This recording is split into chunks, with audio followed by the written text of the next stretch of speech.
Jessica. Very exciting today to talk about two areas where I'm very passionate about: education and healthcare. And of course, these are two areas that impact all of our lives, but there's another reason why we need to focus on these, and that is this number, 77%. And what that represents is the percentage of the state's budget that we spend on just these two areas, education and healthcare. This is the most recent state budget breakdown, and you can see if you eliminate debt service and a few other categories like public safety, the great majority of all spending is education and healthcare. You'll see the same kind of breakdown at the local level. How about at the federal level? This is a chart put together by the Congressional Budget Office, and it divides federal spending over the long-term projections into healthcare and everything else, excluding interest. And as you'll see, the everything else category is sustainable. It actually goes down over time. That includes Social Security, defense, and everything else. Healthcare is the biggest challenge facing our country. It's unsustainable in the increasing cost, and it's truly, and some of our military leaders say, it's a national security issue if we don't get a handle on these costs. So that's what I want to talk about today. What's the future and how is technology helping us address these two important issues? First, we'll start off in education. We've got these two problems in a typical classroom, and these faces indicate what they are. Teachers are the most important variable in education. There's really no dispute about that. But we're giving our teachers an almost impossible task because we have in this group of an average classroom, we have a group over here, we call them the board, because they're board stiff. It's the fourth or fifth time they've heard the teacher explain this topic.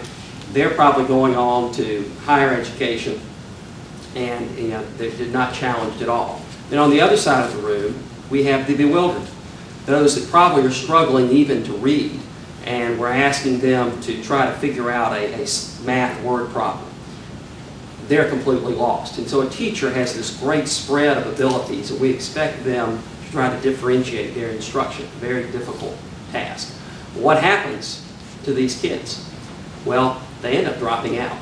I'm always amazed. We expect those that are way behind and can't read to drop out, but what we don't expect, some of our smartest kids. I can't tell you how many kids I've found that are dropouts that have unbelievable SAT scores because they were born.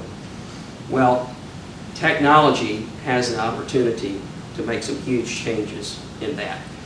Digital learning is the newest breakthrough. We've thrown money at education for many, many years. We've put satellite dishes in all our schools. We have whiteboards, but nothing really has fundamentally changed what we're doing in education until now. This is the motto of the Florida Virtual School, and it truly signifies what you can do anytime, any place. That means is you digitize education. You have a portable mobile device like this in every child's hands that has built-in internet access. So truly, whether they're at school or at home or on the bus, they can be learning, doing work. Any style, that means that we all learn differently. Some people want to read the instructions. Some people just want to tear into it and figure it out themselves. Wouldn't it be amazing if every lesson was taught to us in our own learning style? Well, you can do that. And this is a highly personalized, student-centric method of delivering instruction. So it can be personalized to every child's style. And then you have any pace. That means, and this is what fundamentally changes everything, it's a competency-based model. Right now we have a model where the variable is the amount of learning that takes place, and the constant is the amount of time. So you're in this class for X number of hours, and unless you dramatically fail it, everybody moves on, regardless of how much they actually learn. This has the capability of changing it around to where the constant is the mastery of the subject, and you don't move forward until you're at that point. And so the time is the variable. And with technology and digital learning, you can do that, and that truly is a game changer. So let's talk about a few examples. Now, you may have seen in the newspaper recently, and I think this is shaking up the higher education world. Both Stanford and MIT have announced broad initiatives to put classes online for free. So a kid in, not just in rural Georgia, a child in India could take a class in statistics from MIT. Now for a small fee, they actually will give you a test and send you a certificate. Can't get a diploma for free. You're missing out on the college experience and the interaction with a lot of the teachers, but you can get a certificate that that child can take to their employer who said, do you know statistical modeling? So yeah, I've got a certificate from MIT. That's the future. Khan Academy. Many of you have probably heard of Khan Academy. Talk about leveraging great teachers. One teacher, over 50 million lessons. 3,000 videos. The kids all over the world are watching innumerable subjects, primarily math, but many other subjects as well. This individual, Sal Khan, was underwritten by Bill Gates and Google. They say, you quit your day job, you need to do this full time because this is amazing stuff. It's available for free. And I believe that might be the new model where you have philanthropists. Tons of money is going to be donated to charity over the next 20 years. A lot of it's going to be going to education. We're going to have unbelievable amounts of resources online for free. YouTube.com/education is looking at that. You can go and look by subject and by topic, and they are pulling the best of the free resources from the web and organizing them for you. So teachers that are struggling, they need to explain a concept to these two kids and another concept to these two kids, can use these and say, I'm going to work with you for a few minutes, and then Jill and Johnny, you go watch these videos, and then I'll come spend some time with you. Very powerful. Carpe Diem, a school in Yuma, Arizona, out in the middle of nowhere, very rural area, not a high wealth district, founded by someone who used to live in Georgia, a Marine who was also a Baptist minister, I believe, that lived here in Georgia, went out there, created this school, 240 students, 6 teachers. It's a blended model, and that's very important. It's not all on the computer. They have in-classroom teachers, and they have remote teachers. And they use, half the time the kids are on their computer working online, half the time they're in the classroom. They have had the best improvement in test scores in the state of Arizona. They're spending about $4,000 less per student than the average student in Georgia is receiving in funding. Tremendous opportunities, but this shows how this digital learning can be applied in the real world in Arizona. There's a great video, and I'll show you a link where you can watch the video about Carpe Diem. Dropouts. You may be familiar with communities and schools. They're here in Georgia. Neil Shorthouse does a wonderful job. If you go into one of their performance learning centers, you'll see the kids in front of computers with their headsets on. They're using a blended model. They have in-room teachers as well as computer models. Very successful. I talked to some of those kids.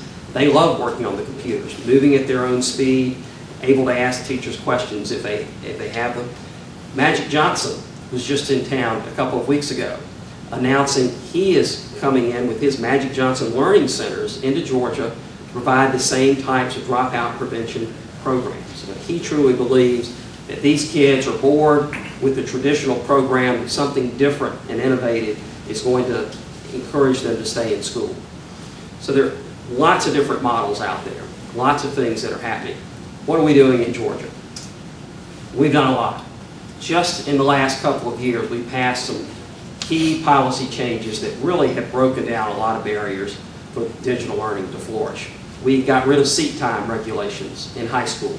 So now going forward, if you're in high school and you can finish a course in 10 weeks instead of 12 weeks, you can go ahead and take that end-of-course test and move on to another class. If you need more time, you can take more time. Online Clearinghouse. This is opportunity for charter schools and school systems to put their classes online for anyone in the state to utilize. We currently have the Georgia Virtual School that has a tremendous array of some middle school and nearly all high school classes, AP, nearly every foreign language. We have 3 virtual schools that are operated by school systems, Cobb, Forsyth, and Gwinnett. That's only now available to their own students. With this clearinghouse, they'll be able to offer those classes to everyone in the state. So imagine a kid in South Georgia, in Little Wissy, who wants to go to Georgia Tech, has to take physics. Unfortunately, in a lot of our high schools, we don't have a certified physics teacher. What's he going to do? Well, you can go onto the online Clearinghouse, pull up Physics 101, and probably find 5, 6, 7 different options. Sign up for a Gwinnett County physics class taught by a Gwinnett County qualified certified teacher and get that credit that he needs. Now think of the economic development opportunities. Right now, other cities like Charlotte are using this against us. Say, we've got a great K-12 education system.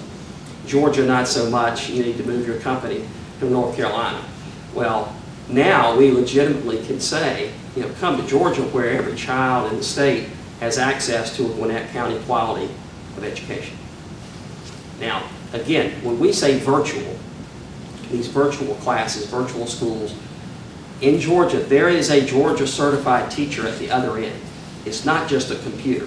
And that teacher, even though they're not face-to-face, is texting, is emailing with the student, is calling the student on the telephone. So it is an engaged experience. And the blended model is even better because not only do you have that remote teacher, but you also have the face-to-face teacher. I like to say, that teacher is responsible for inspiration and application. Motivating the kids, putting the hand on the shoulder when it looks like they are struggling with something, but also saying, all right, you've learned this skill of the Pythagorean theorem, here's how you apply it in a real-world situation. So there's no replacement for quality teaching. I want to make sure everyone understands that. So what do we do going forward? There are 3 things that are going to be critical. First of all, the Supreme Court had a ruling last May that changed a lot in education. It said that local school boards have exclusive authority in education and really put a damper on charter schools. Well, an amendment was passed in the legislature and it's going to be voted on this November. It's critical for digital learning because obviously when things are on the internet, it doesn't respect county boundaries or school system boundaries. And a lot of these schools that are coming online need the flexibility of being a charter school and want to have a statewide opportunity to offer their classes. And unless we change this in our Constitution, that's going to put that out of bounds. So that's important.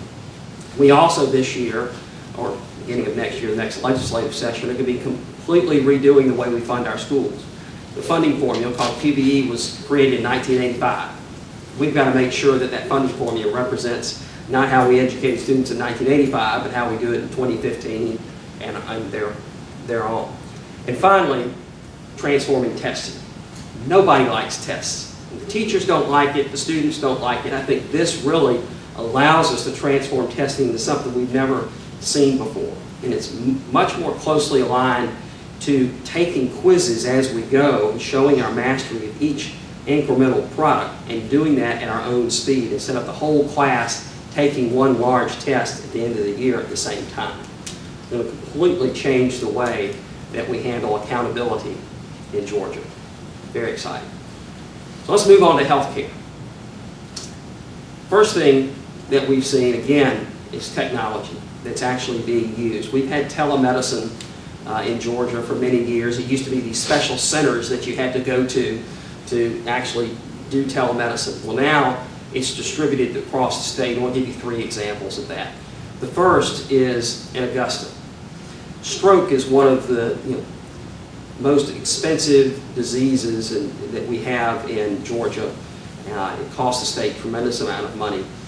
Time is of the essence when you have a stroke, just like a heart attack. What MCG, now called Georgia Health Sciences University, GHSU, did several years ago with the REACH program was put these little telemedicine units in rural hospitals all around the Augusta region. So if you're in Sandersville and you have a stroke and you go to your Sandersville Regional Hospital, they immediately will wheel in one of these devices where you're face-to-face in high-definition television with the stroke specialist at GHSU.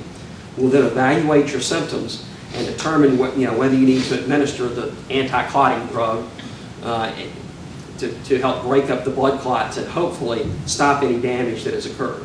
That could be the difference between being debilitated for the rest of your life or dying and making a full recovery. Then once you're stabilized, they put you in an ambulance and get you to GHSU, where the doctors are all ready for you. They have your vitals. They're ready to accept you. Second, Nashville, Georgia. You may not know where Nashville is. Down near Waycross, southern part of the state. It's about an hour's drive from Valdosta. They put these telemedicine units in the schools.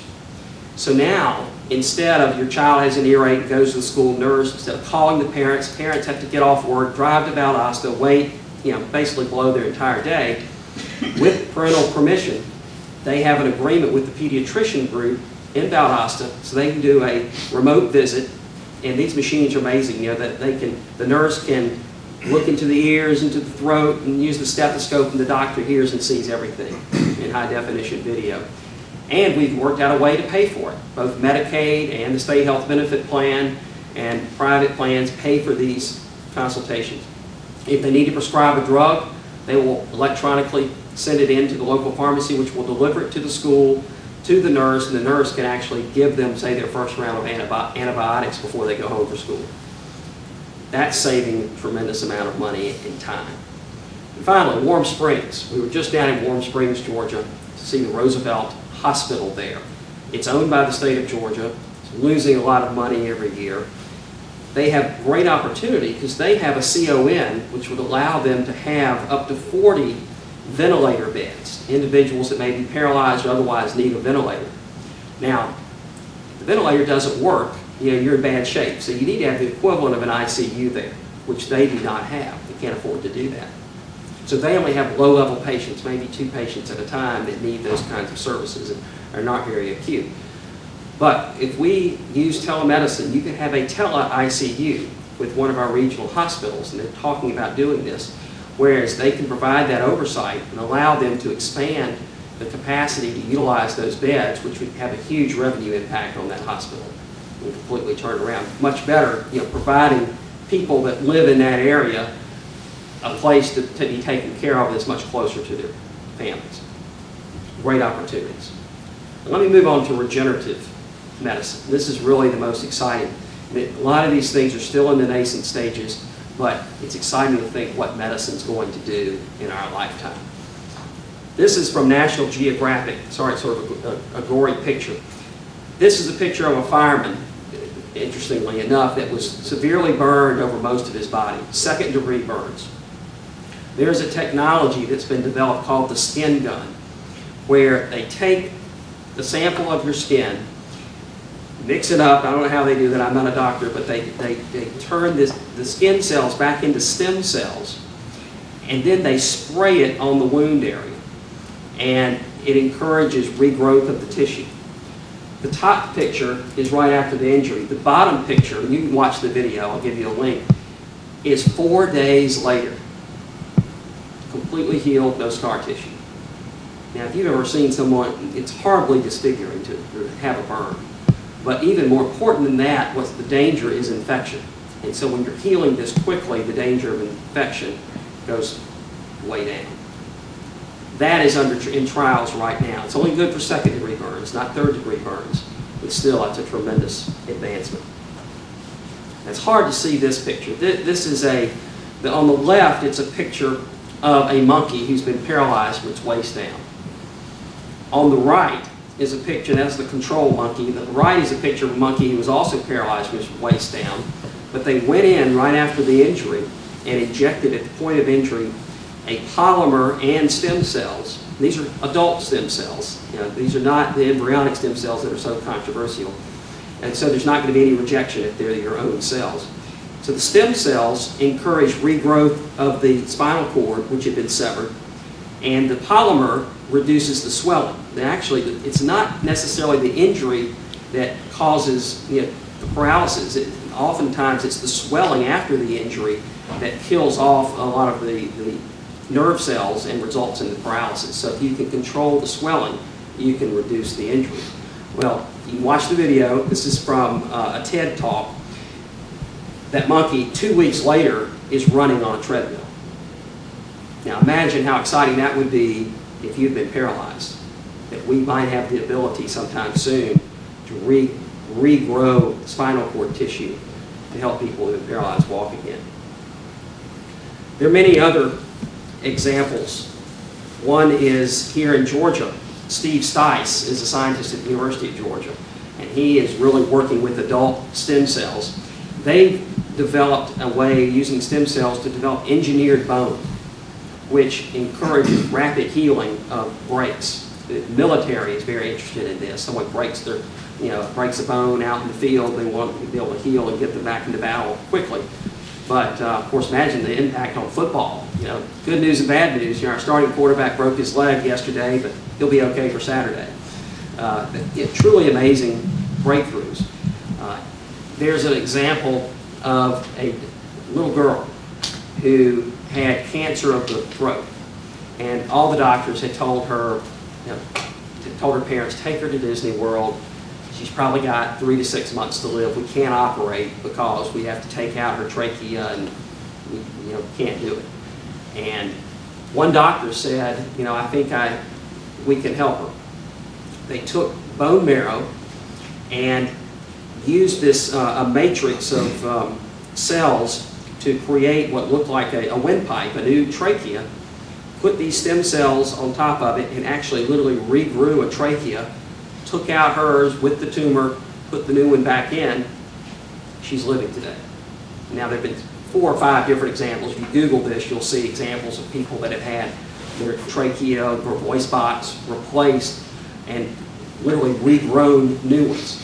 And remember, it's your own cell, so it's not going to be rejected. Truly amazing what is going on. If you think about what the possibilities are here in Georgia, diabetes, one of the most expensive diseases that we have here in Georgia. Imagine if we could regrow islet cells in the pancreas that could then start producing insulin again. You could cure diabetes. Think of heart disease, another very expensive disease. At St. Joseph's Hospital, they are now injecting stem cells into damaged heart tissue and trying to regenerate heart tissue we never thought would regenerate before to create a healthy heart. These are huge breakthroughs that Georgia has a great opportunity. Why do I think that? It's be hard to read this. This talks about what are the assets that we have in this area.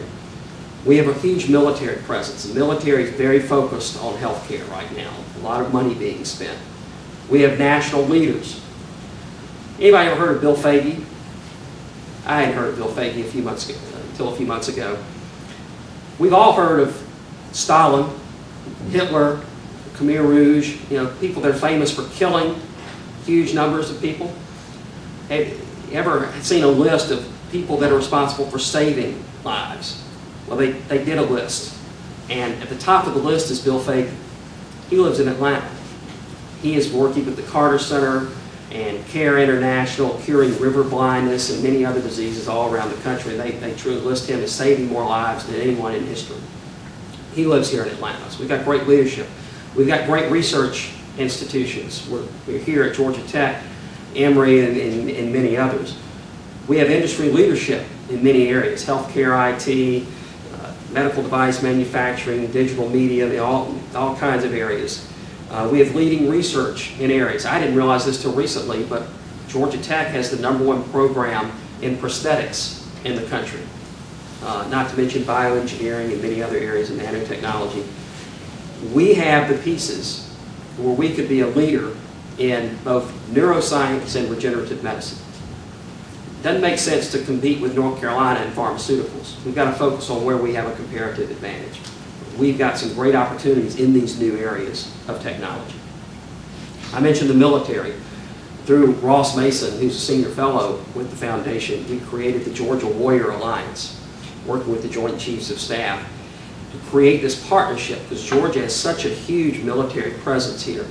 This partnership is going to allow us to hopefully work together with them in research and in healthcare areas, not only in finding cures, but also translational research, because we have a lot of wounded warriors here in Georgia, and the FDA regulations don't apply to the military.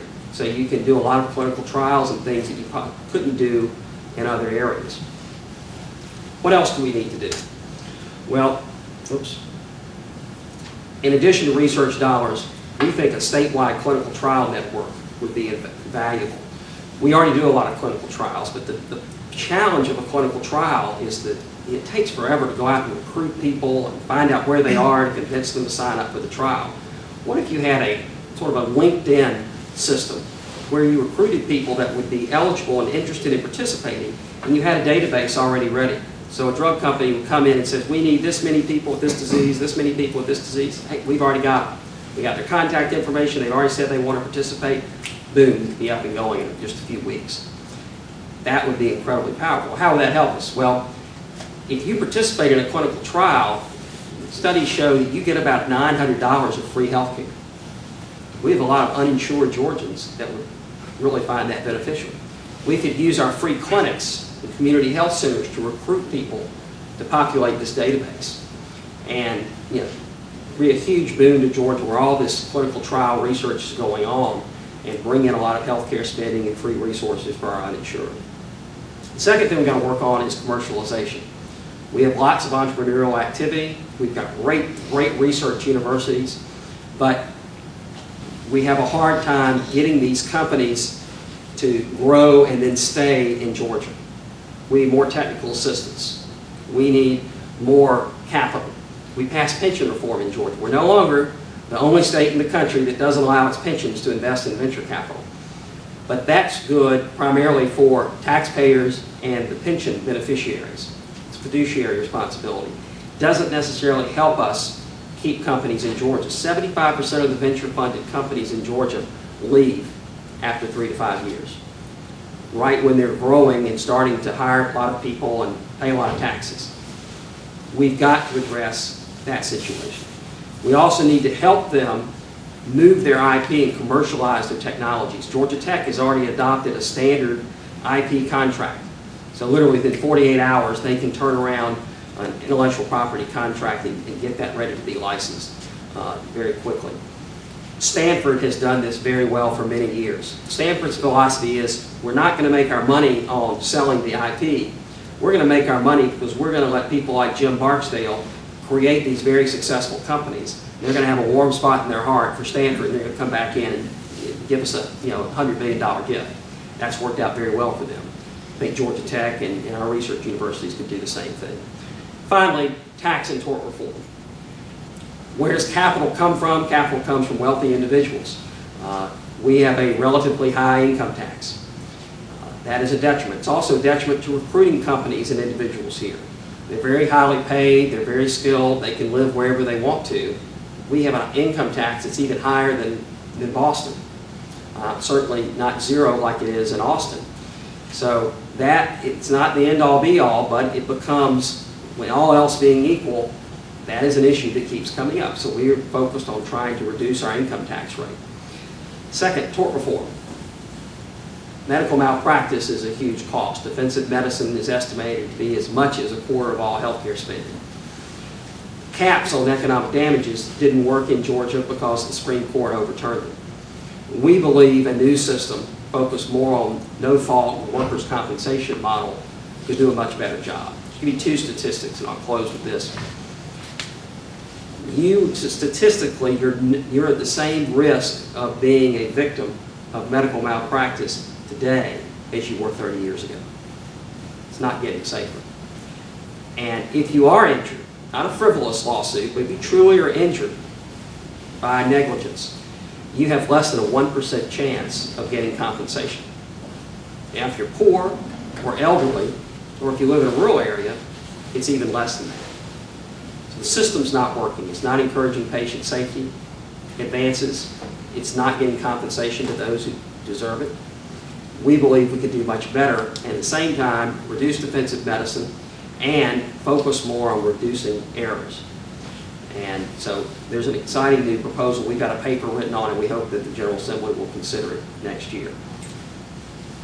Links to many of these videos and more information on the things I've talked about are these 2 addresses on our website. We have lots of papers that are written on statewide clinical trial database and on innovation in Georgia, what we need to do. We're a nonprofit think tank that focuses on how Georgia can best position itself and what policies we need to incorporate. We're supported by tax-deductible contributions, so we'd love to have you all as members. And we're very excited about Georgia's future. We think we're right on the cusp of really making a lot of progress.